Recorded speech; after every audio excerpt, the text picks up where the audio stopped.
The sledgehammer struck with thunderous force. Stone fragments scattered like shattered dreams.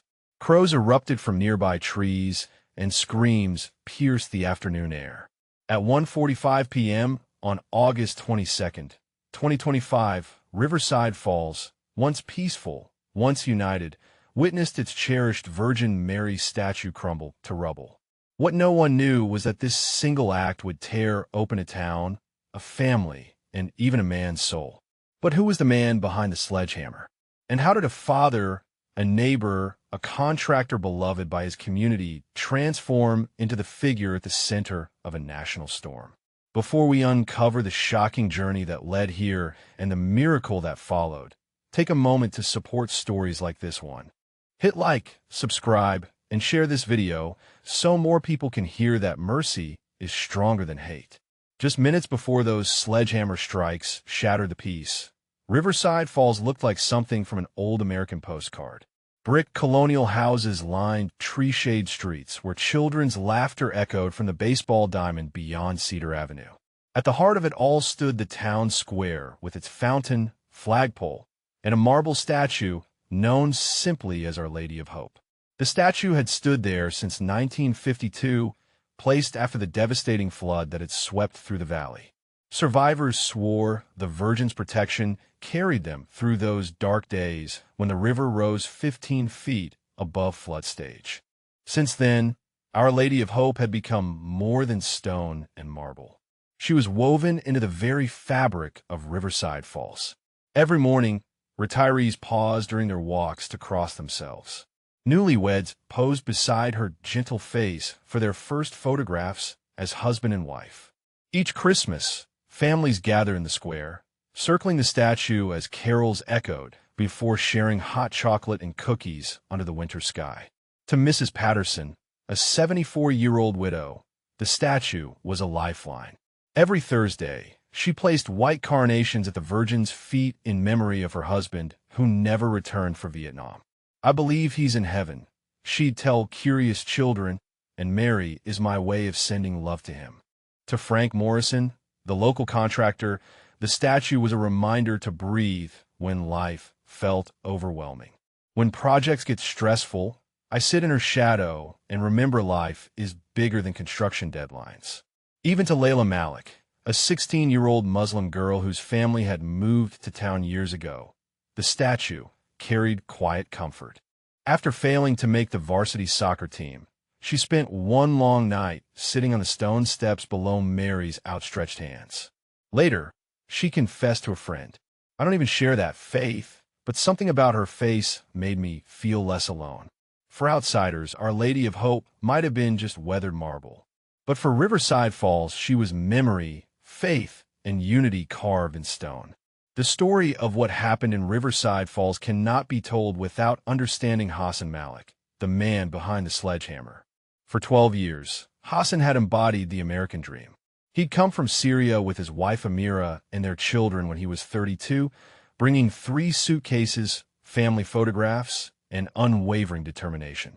Within a decade, Hassan had opened a small construction company on Cedar Avenue with his business partner, Frank Morrison.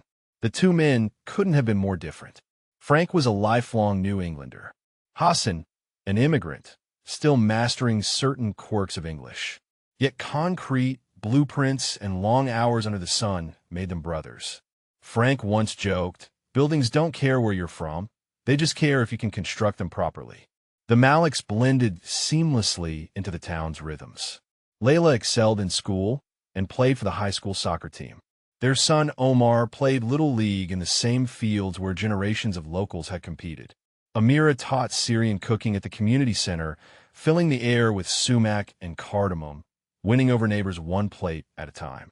On Sundays, though not Christian themselves, the Maliks often joined town gatherings, potlucks, and parades. People nodded approvingly. "This family made it," they'd say. "This is what integration looks like." But on a September morning in 2024, Hassan's phone rang, and with it came the crack that split his world in two. His brother's voice trembled from across the Atlantic. "Mama's gone." His mother had died quietly in Damascus after battling cancer she'd never confessed to her children. She hadn't wanted to burden them. Hassan dropped the measuring tape in his hand, concrete dust scattering across the construction site, and sank against the wall as Frank watched helplessly. She wanted to see me one last time, Hassan sobbed. And I wasn't there. I chose the bills, the mortgage, the company over her. Frank put a hand on his shoulder. Hey man, you did what you could.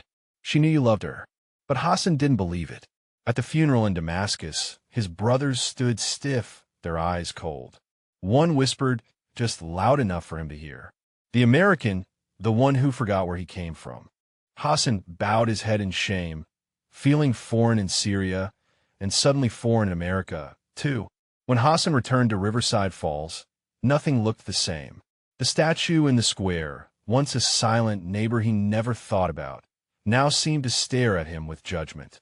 The laughter of townspeople he'd known for years sounded distant, like a language he no longer spoke. Bills piled up on the counter. The company, still recovering from a slow season, limped along. Customers came and went, but Hassan stopped chatting the way he once did. Amira noticed the change. My love, she whispered at dinner. Talk to me. Tell me what's hurting you. But Hassan pushed his food aside, muttering, you wouldn't understand. Layla watched him retreat into silence. Her once lively father now glued to his phone. Omar complained that Dad no longer came to his baseball games. Frank kept showing up with coffee and small talk, trying to pierce the wall growing around his friend. You're here, but you're not here, Frank said one Friday morning, staring across the dusty workbench. Hassan only shrugged.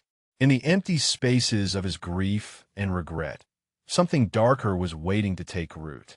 By winter 2024, the Malik family's once warm home had grown cold. Not from New England snow, but from the silence within its walls. Hassan spent more nights in the garage than at the dinner table. When he did come home, his eyes were fixed on his phone's glow, not on his family's faces. At first, it was harmless. News clips, soccer highlights, updates from relatives overseas. But one evening, YouTube recommended a live stream from Yasif al-Rashid, a self-styled preacher broadcasting from Detroit. Yasif was 37, dressed in sharp suits, speaking flawless English, his words weaving theology with grievance. My brothers, he began, staring into the camera. You've given this country your work, your taxes, your loyalty. But what have you received? Suspicion, indifference, humiliation.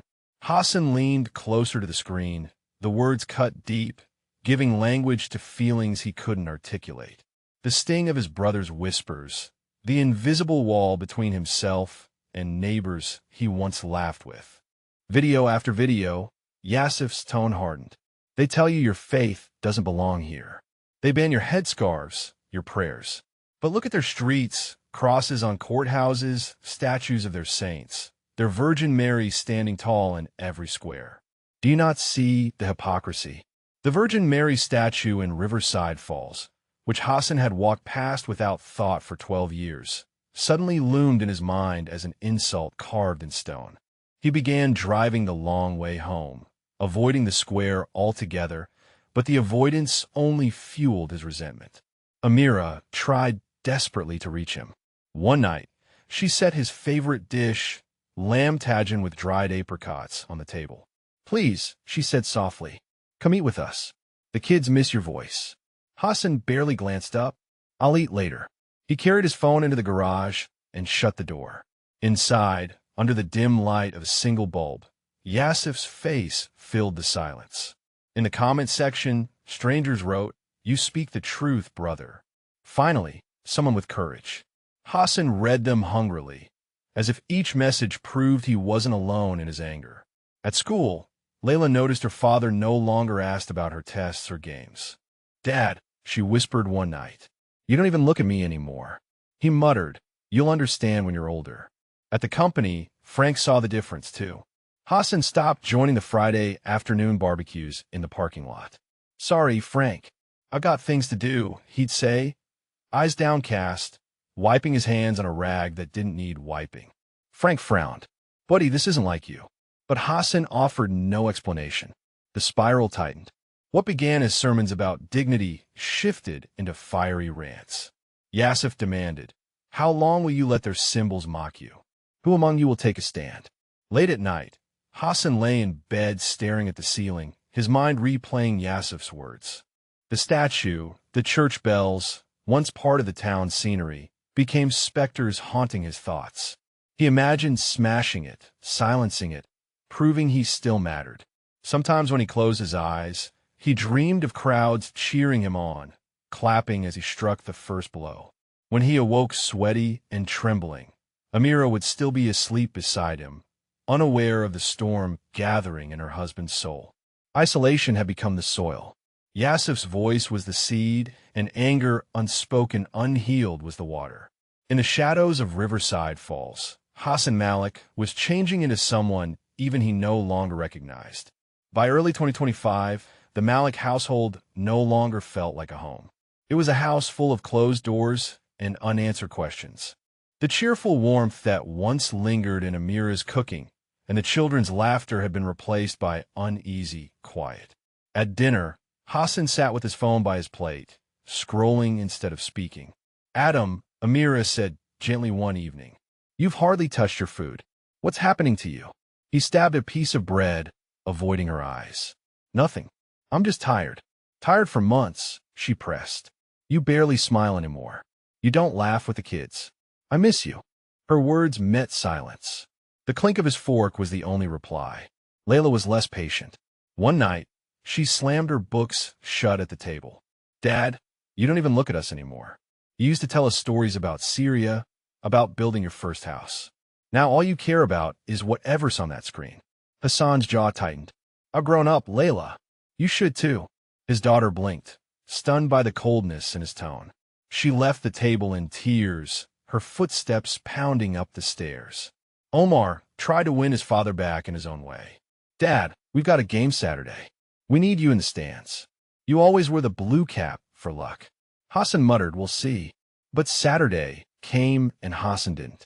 Omar struck out twice and told his coach afterward, "Doesn't matter. My dad doesn't care anyway." It was a March evening when the spiral finally reached its tipping point. Outside, snow blew across Cedar Avenue in restless swirls. Inside, Hassan sat rigid on the couch, earbuds in, listening to Yasif's latest broadcast. Yasif's voice had grown sharper with each passing week. No longer just words of frustration. Now they were laced with challenge. "My brothers," he declared, eyes blazing into the camera, "how long will you allow yourselves to be mocked? Their crosses tower over your courthouses. Their saints stand in your streets while you remain silent, invisible, powerless. Who among you has the courage to strike a blow that cannot be ignored?" In the live chat, dozens of comments flooded in. "Preach it, Yasif. We're with you. It's time to act." Hassan stared at the scrolling words. One caught his eye. "A statue falls, and they'll finally notice us." His pulse quickened. He could see it in his mind's eye. The Virgin Mary statue in the square, no longer standing, but lying shattered. A symbol of his rage made visible. August 22nd, 2025. The New England sun hung heavy over Riverside Falls, the kind of sweltering summer afternoon when even birds grew tired of their song.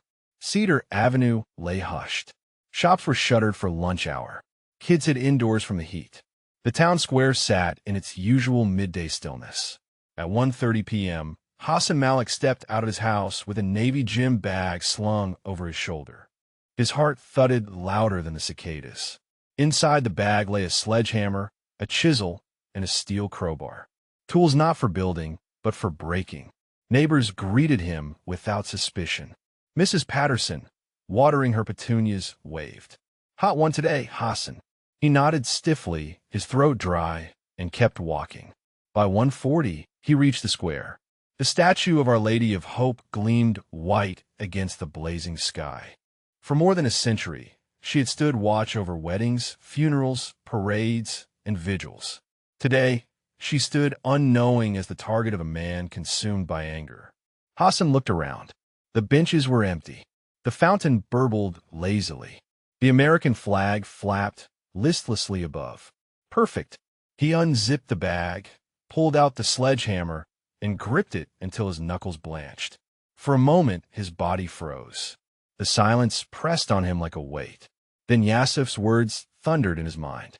Hassan raised the sledgehammer and brought it down on the statue's base. The sound cracked through the square like a gunshot. Marble splintered, crows scattered, and Hassan staggered back, startled by his own force. But then he swung again and again. Each strike echoed like thunder. Each fragment of stone fed the fire inside him. From the third-floor window of the bakery across the street, Mrs. Patterson parted her curtain. Her hands flew to her mouth. Dear God, he's destroying her. Trembling, she snatched her phone and dialed 911. There's a man. He's smashing the Virgin Mary statue. Please send someone fast. But Hassan didn't hear her. He was lost in frenzy. Sweat dripped into his eyes, mixing with dust and tiny shards of stone. Blood trickled from a cut on his cheek where a fragment had struck him. Still, he swung. Frank Morrison, walking back from the hardware store, heard the booming crashes and hurried toward the square. He stopped short when he saw his friend, sledgehammer raised high, bashing the statue with wild fury. Hassan, Frank shouted. What are you doing? But Hassan didn't even look up. By now, a small crowd had gathered. Shopkeepers, teenagers with phones raised, mothers clutching their children's hands. Gasps and sobs rippled through them as the statue's legs cracked. One more swing, and the Virgin's figure lurched forward. The statue teetered, then toppled with a sickening crash. The head of Mary rolled across the cobblestones until it stopped at Hassan's feet. For the first time, his eyes dropped. He stared at the face carved in marble, now smeared with dust. The serene expression remained unchanged, even in ruin. A strange mixture of triumph and horror washed over him. What have I done? Sirens wailed in the distance. The crowd swelled. Phones captured every angle. Some shouted insults. Others wept openly. Children clung to their mothers' skirts. Police cars screeched into the square. Officers leaped out, weapons drawn. Dropped the tools. Hands in the air. Hassan's arms went slack. The sledgehammer clattered to the ground. He raised his hands slowly, his wrists trembling. As an officer cuffed him, Hassan scanned the crowd. He saw neighbors he'd greeted for years. The grocer, the barber, the postman, all staring at him now with disbelief, betrayal, and grief. In that moment, as the cuffs snapped shut, Hassan realized it wasn't just marble he had shattered. He had crushed trust, belonging, and perhaps any chance of ever being seen the same again. The bells of St. Catherine's Parish tolled across town, but instead of marking a peaceful afternoon, they tolled over broken stone, broken hearts, and the broken soul of a man who had answered the wrong call. By 3 p.m., the square was no longer a scene of summer stillness, but of shock, chaos, and live streams. The video of Hassan Malik swinging a sledgehammer at the Virgin Mary statue hit social media before police even closed the square. By nightfall, it was everywhere. Local teenagers posted shaky clips on TikTok. He just kept hitting her. One voice trembled over the footage. The video racked up hundreds of thousands of views in hours. On Twitter, hashtags began trending. At CNN, producers scrambled to cut together the clips. We've got faith leaders already lined up, an anchor whispered as the countdown to air began. On Fox News, the cheering blazed in red. Statue of Virgin destroyed by Muslim immigrant. The narrative was already being framed. By 6 p.m., satellite trucks jammed the narrow streets. Reporters cornered anyone who would talk. Mrs. Patterson, still trembling from what she'd seen, told them, I've known Hassan for years. He helped build my deck last spring. But today, he was someone else entirely. At the Malik household, the media circus was even harsher. Amira returned from grocery shopping to find cameras flashing in her face. Did you know your husband planned this? One reporter shouted. Was your family part of his radicalization? Yelled another. Amira stood frozen on the front porch, clutching her bags of fruit, her heart racing. No, Hassan would never. But the words caught in her throat.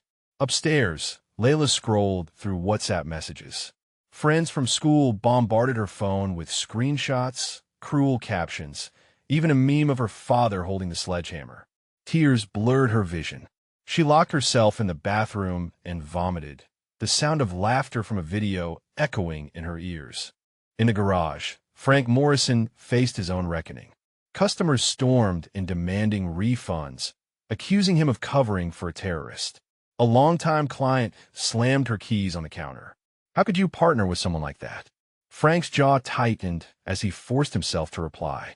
Hassan is my friend, but I didn't know. His voice cracked on the last words. By 8 p.m., the story had reached Washington. Politicians pounced. A conservative senator tweeted, "When will we admit we have a radicalization crisis in America?" A progressive representative shot back, "One man's crime must not condemn an entire community." In Riverside Falls, the town itself was splitting. At the Blue Moon Cafe, Oldtimers slammed fists on counters. "They come here. We give them jobs, and this is how they repay us," shouted Mr. Thompson, a retired veteran. But Sarah Miller, the town social worker, shook her head. Hassan's been spiraling since his mother died. This isn't about all Muslims. This is about a man in pain. Even at the mosque across town, tension ran high. Imam Abdullah gathered his congregation. "Brothers and sisters, what Hassan did was wrong against both our faith and our values. We must condemn it." Yet among the younger men, whispers stirred. "But doesn't he have a point? Don't they treat us as outsiders no matter what we do?" The Imam raised his voice. "No excuses. Violence will not heal us." By morning, every major paper carried the headline, "Statue of Virgin Mary smashed in small town. Immigrant arrested." Talk shows debated whether Hassan represented a broader threat or just one broken man. Meanwhile, the square remained sealed off. Fragments of marble scattered across cobblestones. People came to lay flowers at the rubble. Some prayed, others shouted in anger. Children asked their parents why the lady wasn't there anymore. For Riverside Falls, the act of one man had become more than vandalism. It was now a national symbol that politicians, pundits, and strangers across America would use to fight their own battles. And for Hassan's family, it was a wound that would not stop bleeding. By the second day after the statue's fall, Riverside Falls felt like a town under siege. News vans lined the streets. Commentators argued on every channel. Protest signs sprouted like weeds, some demanding justice, others demanding exile. But then, against the storm, small voices of hope began to rise. The first came from an unlikely source. Sister Catherine, an 84-year-old nun with a cane and a spine still straight as an oak. She had lived in the parish convent since the 1960s, teaching catechism to generations of children. On Sunday morning, she walked slowly into the town square, where cameras clustered around her. Her voice was raspy but firm. "I knew Hassan Malik," she declared. "He carried supply boxes with me for the elderly. He fixed our heating system for free more than once. This man was no monster. He was a neighbor, a helper, a friend. He lost his way, yes, but we cannot lose ours by forgetting his humanity." Gasps rippled through the crowd. Some shouted back, "He destroyed Our Lady." But Sister Catherine held up a wrinkled hand. "The statue may be broken, but our hearts do not have to be. If Mary herself were here, she would weep, but she would also forgive." Her words replayed on local news that night, softening some hearts. At Riverside Falls High School, another unexpected act unfolded in the gymnasium. Students gathered for an assembly. Layla Malik sat near the back, eyes down, wishing she could vanish. When her name appeared on the big screen, "Daughter of Hassan Malik," whispers buzzed around her. Then Marcus Miller, the student council president and son of a well-known church elder, stepped up to the microphone. "I've known Layla for 3 years. She's a straight A student. She helps tutor kids in math. She cheers louder than anyone at our games. She is one of us. She is not responsible for her father's actions." A hush filled the gym. Slowly, one by one, students rose to their feet. A wave of applause thundered. Layla buried her face in her hands as tears streamed down. For the first time since the nightmare began, she felt seen not as the terrorist's daughter, but as Layla, her own person. Clips of the assembly spread online tagged with hashtag students stand with Layla. In the town's weekly paper, Dr. William Martinez, a physician who had treated the Malik family for years, wrote a heartfelt op-ed. Hassan brought his children in for their checkups like any other father. He thanked me every time. He was polite, respectful, and grateful. This crime was real, and it hurt us deeply. But to paint Hassan as nothing more than a villain is to erase the man who lived among us for 12 years. Meanwhile, ordinary citizens pushed back against the tide of hate. Mrs. Patterson, who had first called police, returned to the square, carrying a single candle. I reported the act, she told a reporter quietly. But I can't bring myself to hate him. Something must have broken inside him long before that statue did. At the Blue Moon Cafe, a group of mothers organized a unity lunch. They invited Christian, Muslim, and non-religious families alike, spreading tables with casseroles, lentil soup, cornbread, and hummus. "We can't let one sledgehammer undo 20 years of friendship," one mother said as she ladled soup into a stranger's bowl. Not everyone agreed. Some muttered that forgiveness was weakness. Others scoffed that kindness would not rebuild the statue. But for those who gathered candles, wrote op-eds, or stood in gyms, it wasn't about condoning the act. It was about refusing to let hatred be the only story told. In the swirl of media outrage and political spin, these small acts might have seemed insignificant. Yet, like flickering candles in a storm, they refused to go out. And slowly, they began to illuminate a different possibility that even in the shadow of destruction, hope could still take root. By the third week after the statue's fall, Riverside Falls had become a symbol of America's fractures. Demonstrators filled the square, some waving American flags, others holding signs reading, "No more hate." Police cruisers circled constantly, wary of clashes. But amid the shouting voices, two men of faith quietly chose a different path. On Sunday morning, Father Santos, pastor of St. Catherine's Parish, stood at the pulpit. His homily was not the fiery condemnation many expected. Instead, he spoke softly. "Our statue has been shattered, but statues are only stone. The real question is, will we let our hearts be shattered, too?" Christ taught us that forgiveness is stronger than vengeance. If Mary stood among us now, she would weep, and then she would open her arms. Some parishioners shifted uncomfortably. A few families walked out, muttering that forgiveness was weakness. But others sat still, eyes glistening, their silence signaling something deeper stirring. That afternoon, Imam Abdullah of the town's small mosque requested a meeting with Father Santos. The two men sat across from each other in the parish rectory, the tension of the past weeks heavy in the air. Finally, the imam spoke. "Father, our community feels blamed for what Hassan did. Yet, we also feel the pain of your people. We condemn what happened. It goes against our faith. But condemnation is not enough. We need to stand together." Father Santos nodded. "Our people are hurting too. Some want division, but maybe this is our chance to show another way." By the meeting's end, they agreed to organize something unprecedented in the town's history, a joint prayer vigil for peace, right in the square where the statue once stood. When evening came, townspeople approached cautiously. Candles flickered in the hands of Catholics, Protestants, Muslims, and those of no faith at all. The police presence remained, but the mood was different, hushed, expectant. Father Santos opened with a prayer from the Psalms. "The Lord is near to the brokenhearted and saves the crushed in spirit." Imam Abdullah followed, reciting from the Quran. "Whoever forgives and makes reconciliation, his reward is with God." Their voices, one in English, one in Arabic, wove together like threads of the same fabric. In the crowd, Mrs. Patterson, who had witnessed the destruction, wept quietly, her candle trembling in her hands. Next to her stood Amira Malik, head bowed, whispering silent pleas for her family.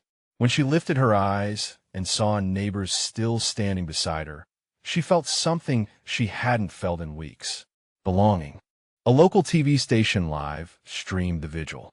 The image of Christians and Muslims praying shoulder to shoulder in candlelight spread online with the hashtag Riverside United. For once, the comments weren't all rage. Some wrote, "This is the America I believe in. Maybe forgiveness isn't weakness after all." Still, not everyone approved. Outside the vigil's glow, Protesters jeered. Naive fools. He smashed your faith, and you pray for him. But their shouts were drowned out by voices singing Amazing Grace, joined haltingly by Muslims humming the tune. For the first time since the sledgehammer fell, the square felt less like a battlefield and more like holy ground. Later that night, as candles burned low, Father Santos and Imam Abdullah exchanged a look that said more than words. This was only a beginning. Division would still press in from every side. But for one evening, Riverside Falls had chosen reconciliation over revenge. And in that fragile choice lay the seed of something miraculous. The county jail in Jefferson, Missouri, was a gray block of concrete and steel. Its echoing corridors smelled faintly of bleach and hopelessness. For 2 weeks after his arrest, Hassan Malik had barely spoken a word. He ate little, slept less, and sat in his cell with his head buried in his hands. The fire that had driven him to swing the sledgehammer had burned out, leaving only ashes of shame. The guards saw it. He's no trouble, one muttered to another during shift change. Just sits there like a ghost.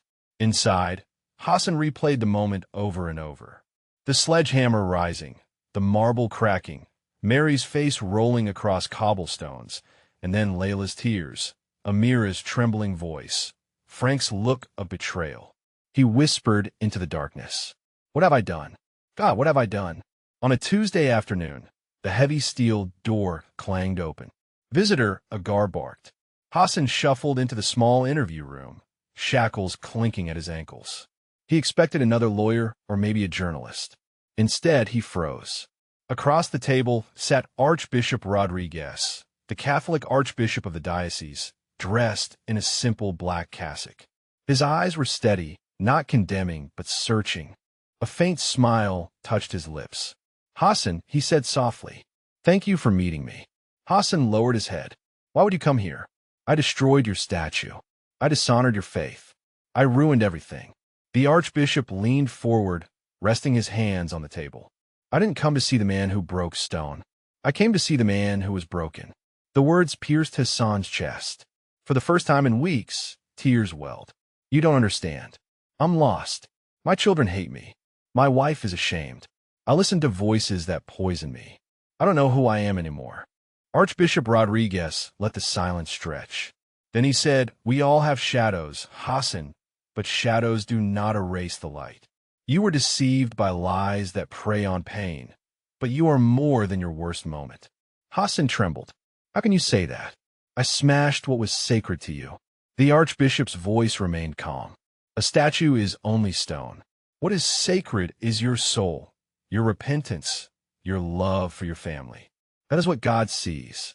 Hassan broke down, his sobs echoing off the cold cinder block walls. He admitted everything. The grief over his mother, the resentment he let fester, the nights lost in Yasif's videos. He told me I'd finally matter if I acted, but now all I've done is destroy everything that mattered. The Archbishop reached across the table and rested a hand on Hassan's trembling fist. You are not beyond mercy. Christ forgave those who nailed him to the cross. Do you think he cannot forgive you? The virgin whose face you shattered would not curse you. She would pray for you. Hassan's sobs slowed. For the first time, a strange stillness filled his chest like a breeze cutting through the suffocating heat of August. He whispered, mercy. I don't deserve it. No one does, the Archbishop said gently. That is why it is called grace. 6 months later, Hassan walked out of prison a free man. His lawyer had negotiated a plea deal that included community service and restitution. Amira was waiting outside the gates, holding the same crescent moon pendant she had carried during all those months of prayer and waiting. Our God never abandoned you, my husband, she said, embracing the man who had been returned to her by a miracle. Hassan used his construction skills to lead the rebuilding effort.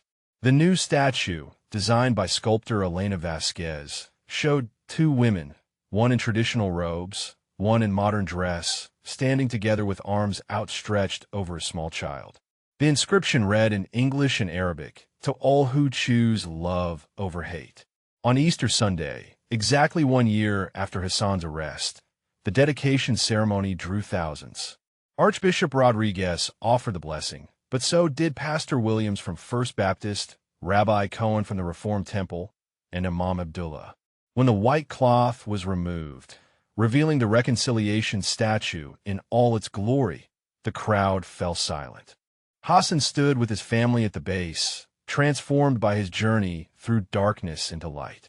He placed a single white rose at the statue's feet and spoke to the gathered crowd. I destroyed something sacred to you. I destroyed trust. But you built something more sacred than what I broke. You built reconciliation. You built hope. For that, I'll spend the rest of my life trying to be worthy. Stories like this remind us that even in our darkest hours, grace is still possible. Mercy can reach the most broken heart, and unity can rise from ruins.